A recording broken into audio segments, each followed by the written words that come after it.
Everyone, welcome all of you to my YouTube channel. आज का जो हमारी वीडियो का टॉपिक है वो है कि क्या क्या स्किल्स हमें रिक्वायर्ड होती हैं एक बेटर अकाउंटिंग करियर के लिए।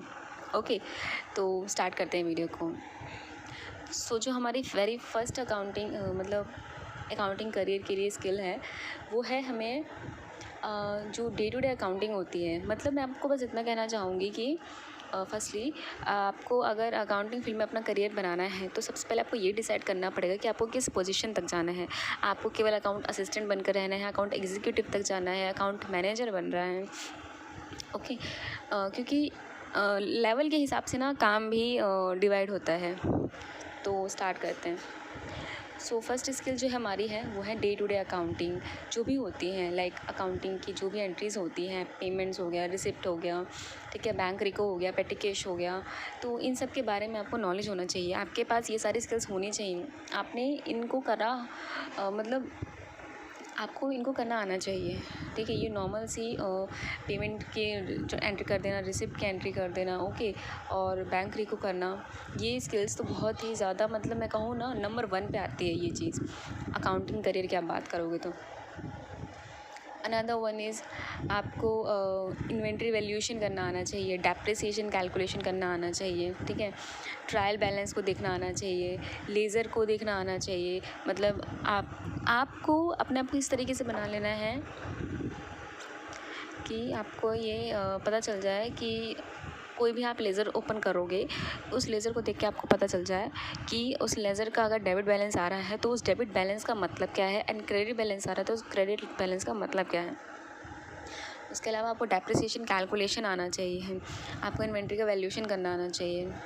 ओके, जो हमारी थर्ड स्किल है वो है आपको प्रोविज़न की जो एंट्रीज़ होती हैं और जो एडजस्टमेंट एंट्रीज़ होती हैं आपको वो आनी चाहिए, क्योंकि नॉर्मल डाटा एंट्री करने से काम नहीं चलेगा।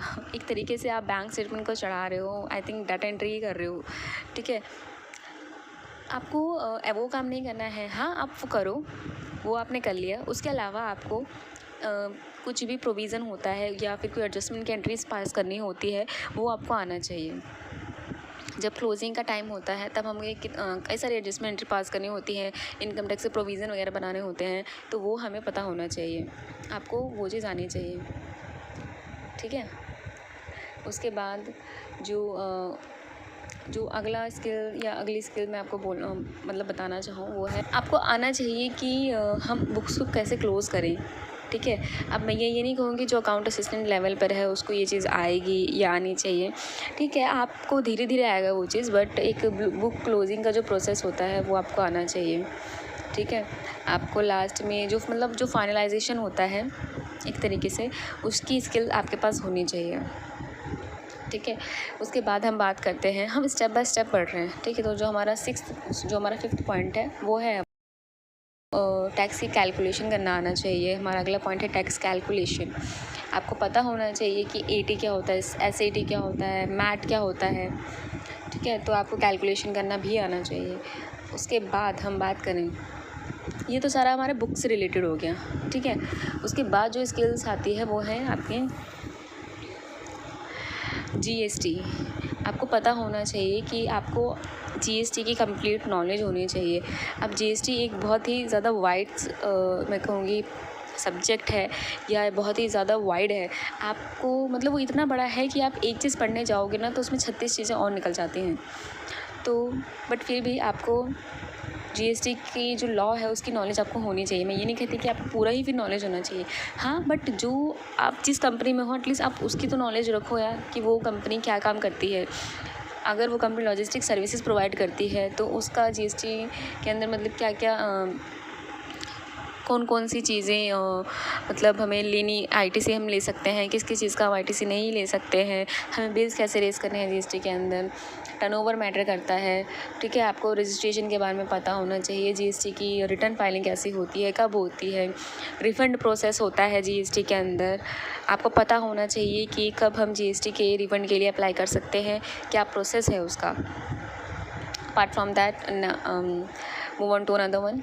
Okay, so next one is आपको पेरोल के बारे में पता होना चाहिए कि पेरोल टैक्स क्या होता है, like PF, ESI, okay, PT and labour welfare जो पेमेंट्स होती हैं, उनकी जो रिटर्न फाइलिंग होती हैं, आपको उनके बारे में पता होना चाहिए। अनदर वन इज़ आपको टीडीएस के बारे में आपको पता होना चाहिए। अगर आप सर्विस सेक्टर के अंदर हैं तो टीडीएस के बारे में आपको पता होना चाहिए, उसकी रिटर्न कब जाती है, उसकी फाइलिंग कब होती है, ठीक है, और उसका जो चालान पेमेंट होता है मंथली वो कब होता है, कैसे होता है, तो ये आपको पता होना चाहिए। उसके बाद अगर मैं बात करूँ, number one is income tax.